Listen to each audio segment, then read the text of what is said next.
berpura-puralah makan agar tamu itu tidak segan untuk memakan makanan kita.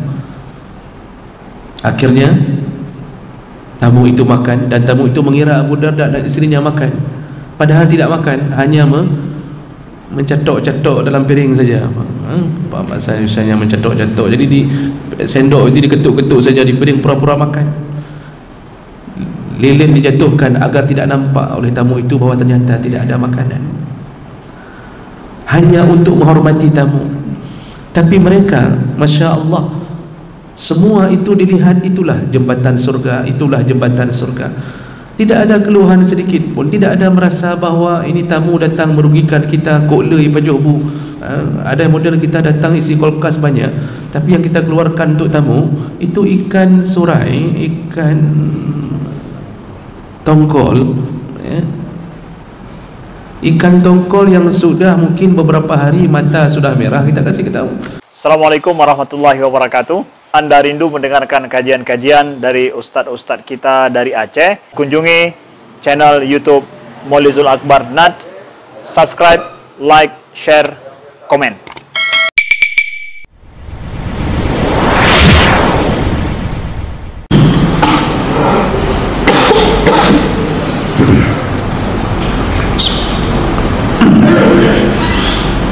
Assalamualaikum warahmatullahi wabarakatuh.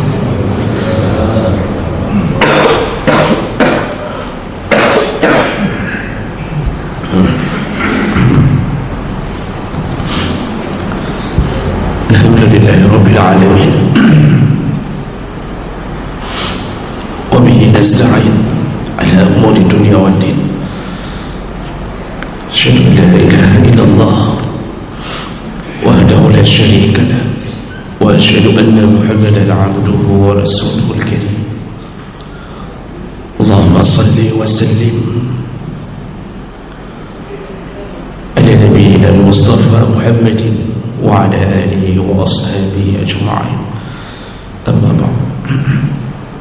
Rabbi shrah li sadri wa yassir li amri wa hlul 'uqdatan min lisani yafqahu qawli.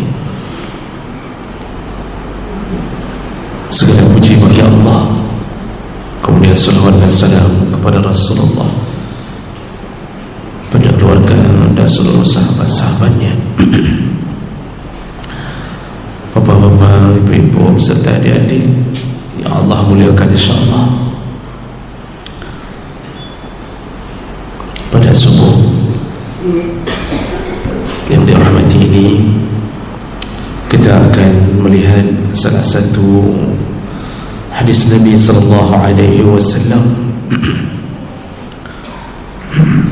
hadis riwayat Ahmad dengan derajat yang hasan.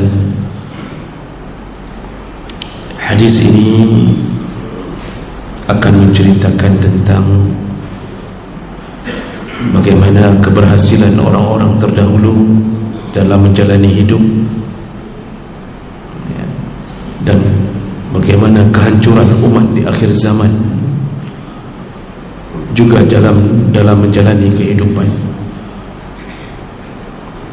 An Abdullah bin Umar radhiyallahu anhu qala Rasulullah sallallahu alaihi wasallam, Rasulullah berkata,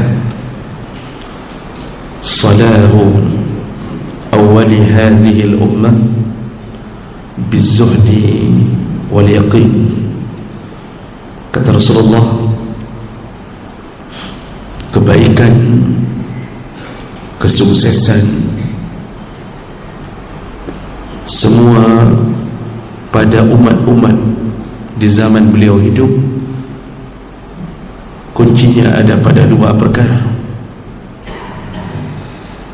Jadi mungkin kita membaca buku, membaca cerita bagaimana hebat iman para sahabat, bagaimana perjuangan mereka mempertahankan agama. Kata Rasulullah, mereka itu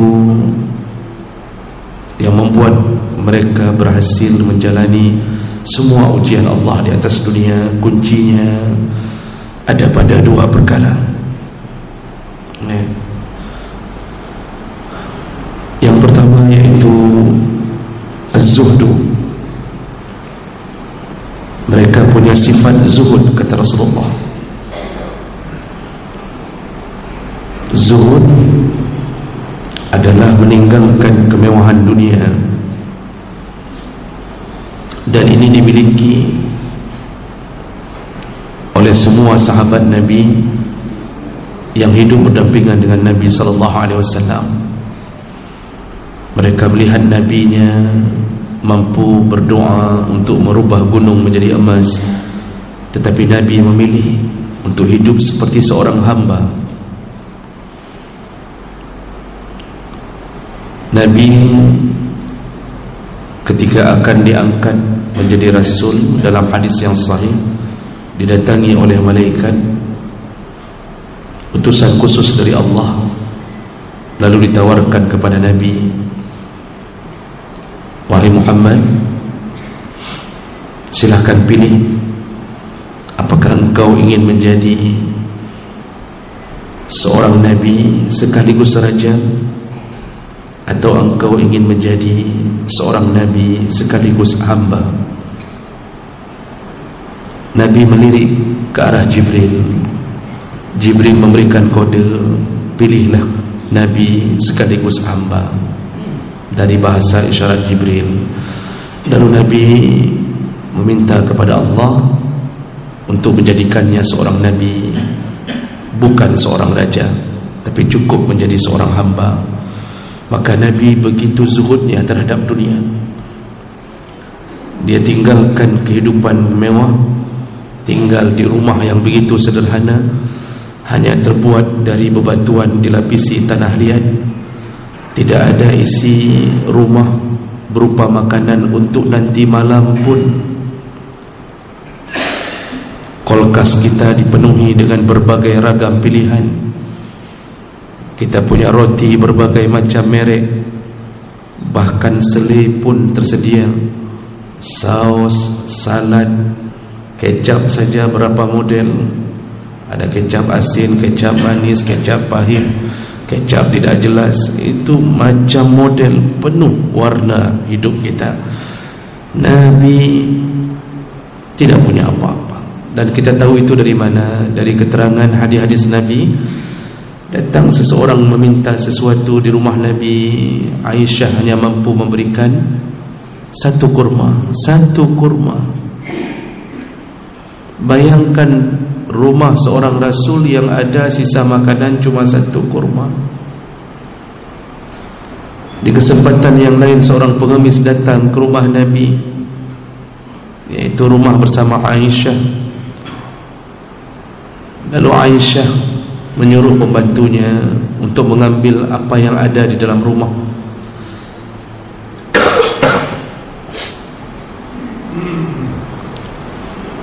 Lalu pembantunya mengatakan, cuma tertinggal beberapa butir kurma, wahai Ummul Mukminin. Kalau engkau ingin memberikan kepada orang itu, engkau tidak ada makanan untuk berbuka. Aisyah sedang berpuasa, tidak ada makanan untuk berbuka. Kata Aisyah, berikan sajalah, Allah yang akan ganti. Itu model untuk berbuka pun tidak ada. Kalau kita, pasti kita akan jawab di depan pengemis itu, laki maaf apa? Lejak tinggal lah, mohon maaf. Kan begitu bahasa kita menghadapi pengemis, mohon maaf. Padahal pengemis itu dari dulu sudah memaafkan kita. Bayangkan bagaimana hidup zuhudnya seorang Nabi, dan itu diikuti oleh para sahabat. Dunia itu begitu kecil di dalam pandangan mereka. Dunia digenggam di dalam jari mereka, bukan dijadikan sebagai penguasa di dalam hati mereka. Makanya ketika sahabat yang kaya pun, tapi kekayaannya tidak membuat mereka diinjak-injak oleh dunia. Asal terjadi perang, perlu bantuan dana, sahabat yang kaya seakan-akan tidak peduli lagi tentang modal mereka harus simpan berapa, dikeluarkan sehebat-hebat mungkin. Waktu perang Tabuk, silakan baca sirah Nabawi. Perang Tabuk itu perang yang tidak jadi, tapi berangkatnya jadi, karena pasukan Roma menunggu di Tabuk, sedangkan perjalanan dari Madinah ke Mekah mencapai 700 km menuju ke Tabuk. Terdengar isu pasukan Roma telah siap sedia untuk masuk dan menyerang Madinah. Lalu mereka sedang menuju ke Tabuk untuk menerobos ke Madinah. Segera Rasulullah mengumpulkan sahabat, lalu bermusyawarah, apakah kita tunggu di pintu Madinah atau kita sambut segera di Tabuk agar Madinah tidak hancur. Akhirnya sepakat, kita menuju ke Tabuk, sambut mereka di Tabuk. Itu 700 km dari Madinah ke Tabuk. Dan itu musim paceklik. Di saat itu musim paceklik, musim panas luar biasa. Maka perang itu disebut dengan perang orang-orang yang sabar. Luar biasa panas, sampai munafik memisahkan diri dengan mengatakan, hanabu ja kedih jiu. Kenapa enggak tunggu saja di sini? Para munafik mulai mengganggu keimanan sahabat yang lain. Mereka mengatakan, enggak ada kerja kita, sampai harus jauh-jauh ke sana, sedang musim panas. Ini enggak ada yang siram pohon, enggak ada siraman nanti. Bagaimana dengan panen kita?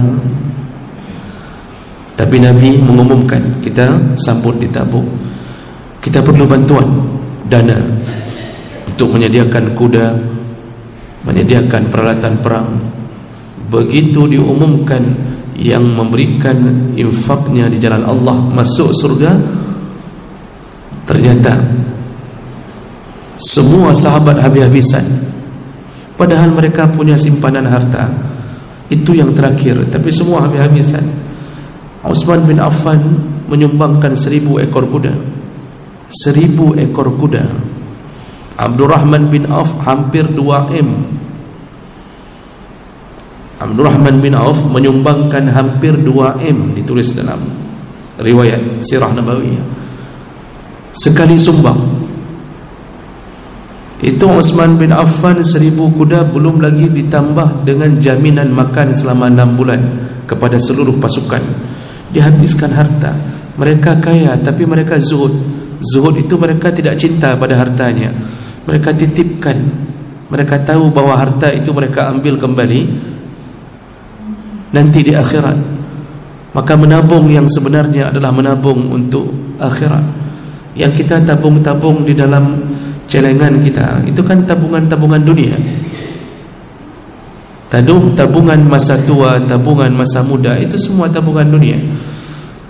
Jadi ini kezuhudan mereka. Maka mereka ini, kenapa mereka kita dengarkan sejarah begitu semangatnya berjihad, begitu semangatnya untuk menghadapi akhirat. Zuhud mereka, kecil sekali dunia ini di hadapan mereka. Itu kunci berhasilnya hidup di kalangan sahabat. Mereka mengamalkan apa yang diamalkan oleh kekasih mereka, yaitu Rasulullah sallallahu alaihi wasallam. Ini kezuhudan yang luar biasa. Abu Darda, ketika Rasulullah kedatangan tamu, Rasulullah mengatakan, aku tidak ada makanan yang bisa kusambut tamu ini. Siapa di antara kalian yang mau menyambut tamuku? Langsung Abu Darda menunjukkan tangannya, ya Rasulullah, biar dia kulayani di rumahku ya Rasulullah. Biar tamumu kulayani di rumahku ya Rasulullah. Lalu diajak ke rumah Abu Darda. Dan waktu itu Abu Darda belum menelepon istrinya, jadi belum sempat di WA istri untuk bertanya apakah ada makanan atau tidak. Begitu dibawa tamu ke rumah, dia bertanya ke istrinya, masih ada sisa makanan? Kata istri Abu Darda, ada, tapi hanya cukup untuk anak kita, dan anak kita belum makan, sekitar 3 orang kalau tidak salah. Kata Abu Darda, kalau begitu tidurkan anak-anak segera, tidurkan. Janjikan ke mereka nanti kalau sudah masak baru dibangunkan. Masakkan makanan itu untuk tamu ini. Ditidurkan anaknya dengan janji nanti kalau sudah bangun Baru kalau sudah masak makanan baru dibangunkan. Mulailah dimasak. Setelah dimasak, dihidangkan ke tamu. Rupanya cukup hanya untuk tamu itu saja. Tidak ada makanan lain untuk Abu Darda dan istrinya. Lalu Abu Darda mengatakan pada istrinya, matikan api lentera atau api lilin. Engkau berpura-pura jatuhkan lilin. Jadi cukuplah yang terang itu hanya di tempat tamu itu. Kita berdua ambil piring, pura-puralah makan di dalam gelap. Engkau jatuhkanlah lilin biar gelap di sekitaran kita. Berpura-puralah makan agar tamu itu tidak segan untuk memakan makanan kita. Akhirnya tamu itu makan, dan tamu itu mengira Abu Darda dan istrinya makan, padahal tidak makan, hanya mencetok-cetok dalam piring saja. Bahasa mencetok-cetok. Jadi di sendok itu diketuk-ketuk saja di piring, pura-pura makan. Lilin dijatuhkan agar tidak nampak oleh tamu itu bahawa ternyata tidak ada makanan, hanya untuk menghormati tamu. Tapi mereka, Masya Allah, semua itu dilihat, itulah jembatan surga, itulah jembatan surga. Tidak ada keluhan sedikit pun. Tidak ada merasa bahawa ini tamu datang merugikan kita, kok lei pajoh bu. Ada model kita datang isi kulkas banyak, tapi yang kita keluarkan untuk tamu itu ikan surai, ikan tongkol, ikan tongkol yang sudah mungkin beberapa hari mata sudah merah, kita kasih ke tamu. Itu pun masih mencaci tamu lagi. Begitu tamu ambil 2 biji ikan, 2 potong pun bukan 2 biji.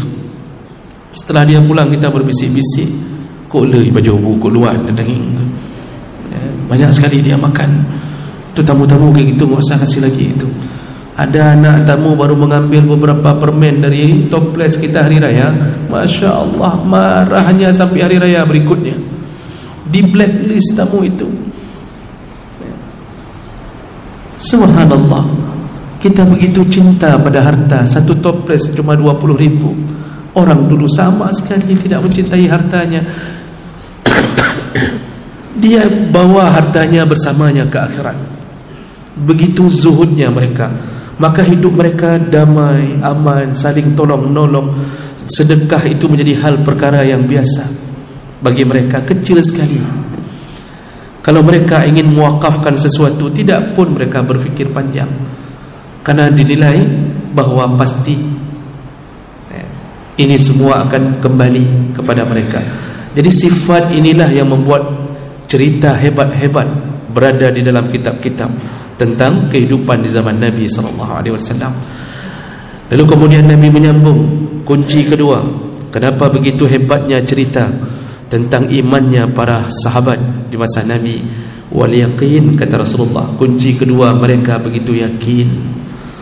Jadi hidup dengan zuhud dan yakin. Apa yang mereka yakini? Mereka yakin semua yang mereka lakukan dibalas di sisi Allah. Tidak ada keraguan sedikit pun. Begitu yakinnya mereka dengan ayat Allah, wa may ya'mal mithqala dzarratin khairan yarah. Sekecil apapun kebaikan yang engkau lakukan, pasti dibalas Allah. Mereka begitu yakin dengan ayat Allah, innal ladzina amanu wa 'amilus shalihat lahum jannat. Yang beriman, beramal saleh pasti dapat surga, pasti dapat surga. Mereka begitu yakin ketika Nabi mengatakan, barang siapa memberi makan anak yatim, memelihara, mengasuh anak yatim, dia akan tinggal bersamaku satu komplek.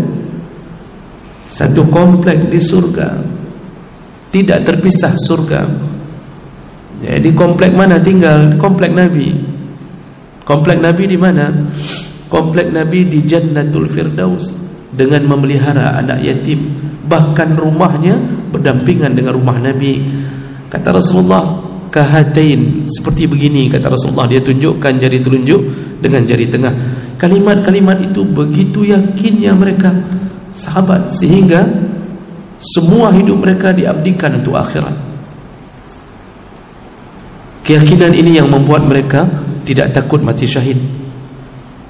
Diumumkan perang seakan-akan melihat surga, bukan melihat darah.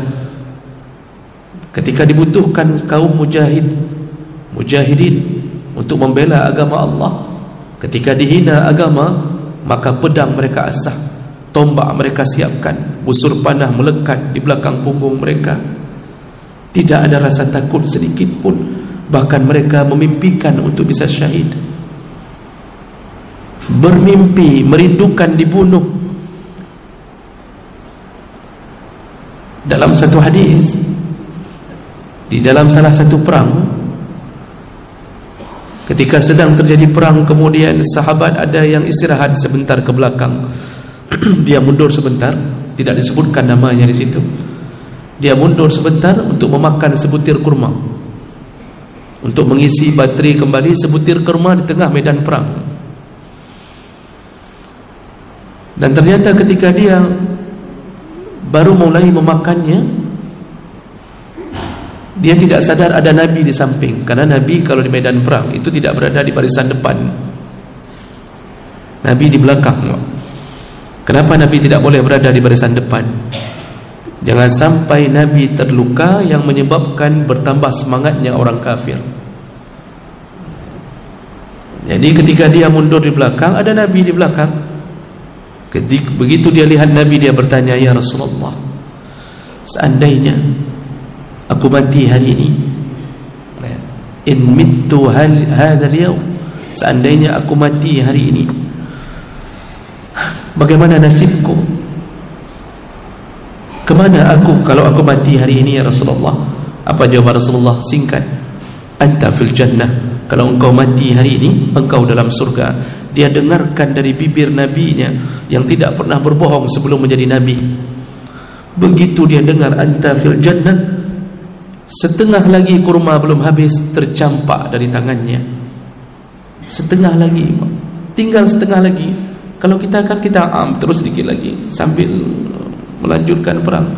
Ini ada roti misal kita makan, atau kita makan Indomie, lalu kita tanya ke Nabi, di mana aku setelah ini? Di jannah, kata Nabi. Pasti kita berfikir, "Umi bacut de, upah bih bacut de."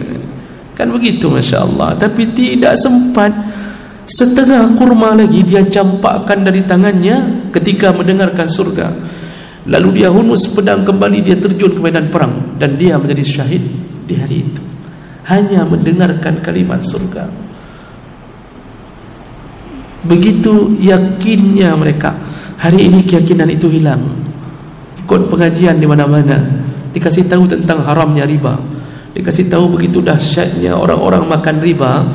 Nanti di hari kiamat akan dimandikan oleh Allah di dalam sungai yang mengalir dari neraka. Sungai itu isinya darah dan nanah. Orang yang makan riba tenggelam, timbul tenggelam di dalamnya.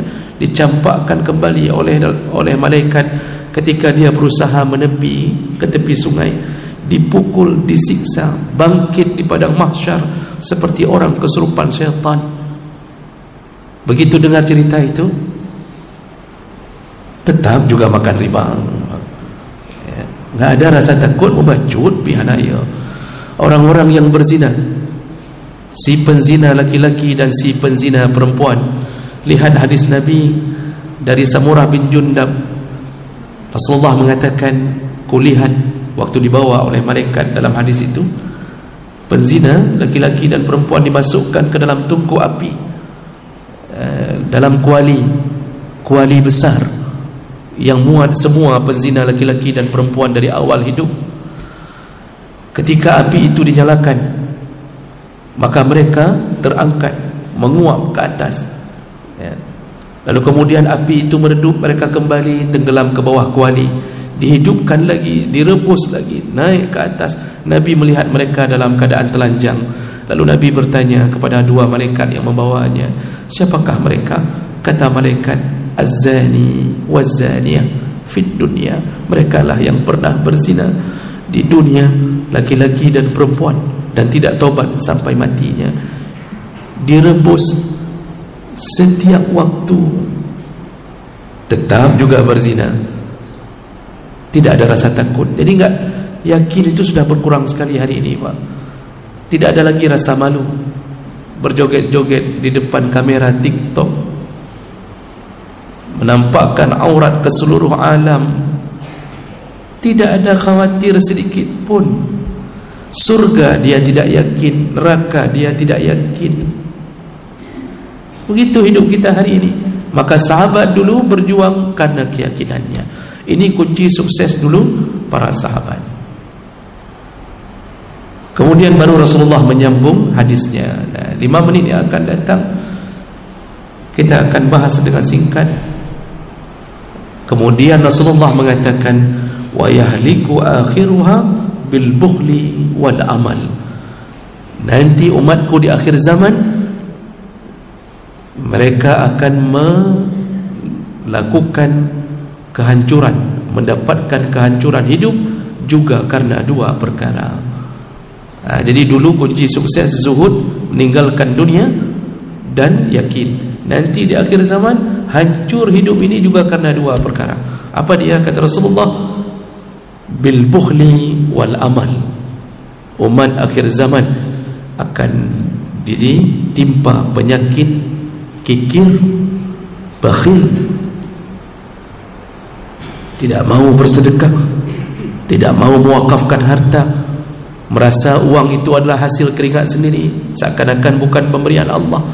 Celengan masjid berlalu, Jumaat ini kosong dari tangannya, Jumaat depan alhamdulillah dia beri Rp1.000. Jadi dalam sebulan saja dia cuma beri untuk masjid Rp2.000. Jumaat kedua dan Jumaat keempat, Jumaat 1 dan 2 dia katakan sudah Jumaat yang lalu, sudah Jumaat yang lalu. Begitu kriat maja'id lekiyat lam. Satu sak semen pun dia tidak berani beri. Hancurlah hidupnya. Tidak ada pembela di alam kubur, tidak ada pembela di akhirat, tidak meredam murka Allah di saat ada dosa lain. Padahal sedekah bisa membuat Allah meredam kemarahannya. Apa kata Rasulullah? Inna sadaqah tutfi'u ghadabar rabbi. Sedekah itu bisa memadamkan kemurkaan Allah. Kita punya dosa Bapak Ibu, kita tidak mungkin hilang daripada dosa. Kita tidak tabrak orang, kita ditabrak orang. Kita tidak caci orang, dicaci oleh orang. Ujung-ujungnya terpaksa kita berkelahi dengannya. Tidak ada rencana kita tumbuk orang, tapi karena dihina atau terusan orang tumbuk. Pasti ada kehidupan seperti itu. Yang bisa memadamkan kemurkaan Allah apa? Sedekah. Tapi karena dunia nanti di ujung ini, kata Rasulullah, dipenuhi dengan sifat kikir, maka tidak ada pembela, binasalah mereka. Orang tidak lagi saling tolong menolong. Orang di jalan saja, di jalan yang sedang dorong kereta, sedangkan kita punya simpanan bensin di belakang jok belakang kereta, tidak berani kita keluarkan untuk orang. Padahal dengan menolongnya mungkin itulah amal pembawa surga. Itu sifat yang menghancurkan di akhir zaman. Dan yang kedua kata Rasulullah, al-amal, terlalu panjang angan-angan untuk hidup. Jadi planningnya, rencana untuk hidup terlalu jauh. Itu kalau lagi musyawarah dengan isteri, duduk di depan rumah, lihat ke arah rumah, lalu mulai mengatakan ini tahun depan ni yang kamar ni kita pok saja, ni kita pok bahasa Indonesianya apa bahasa Indonesia pok? Kita bobok. Betul Pak, terima kasih ya. Kita bobok Pak. Jadi kita bobok ni nanti kita perluas, lalu kita buat kamar mandi di ujung kamar. Ini kan susah, kita selama ni enggak ada kamar mandi. Kita buat, nanti kita buat WC duduk, lalu kita duduk di lantai, WC-nya di atas. Pokoknya rencana begini. Nanti garasi kita geser ke samping, lalu mobil kita naikkan ke lantai 2. Buat garasi di samping, naik mobil lantai 2, di belakang buat kolam renang. Ini tahun nanti 2 tahun yang akan datang lah, insyaAllah kita akan beli kebun yang baru. Nanti kita akan buat rangkang di kebun itu yang kira-kira kalau sudah berbuah durian, kita panggil semua anak-anak dayah, kita panggil semua itu. Jauh sekali planning hidup. Habis itu tiba-tiba tersedak gara-gara makan membon karet tidak dikunyah, mati setelah itu. Subhanallah. Bodohnya orang mempersiapkan hidup begitu jauh, dia lupa malaikat maut tidak pernah memberi informasi ketika menjemput nyawa kita. Inilah yang membuat kita hancur hari ini. Kenapa? Angan-angan kita terlalu tinggi, padahal dipupus oleh kematian. Jadi enggak ada persiapan untuk kematian. Sedekah nanti aja, Jumaat depan aja. Ini sudah hari ketiga Syaban, enggak puasa, nanti ajalah hari-hari ke-7 lah insyaAllah.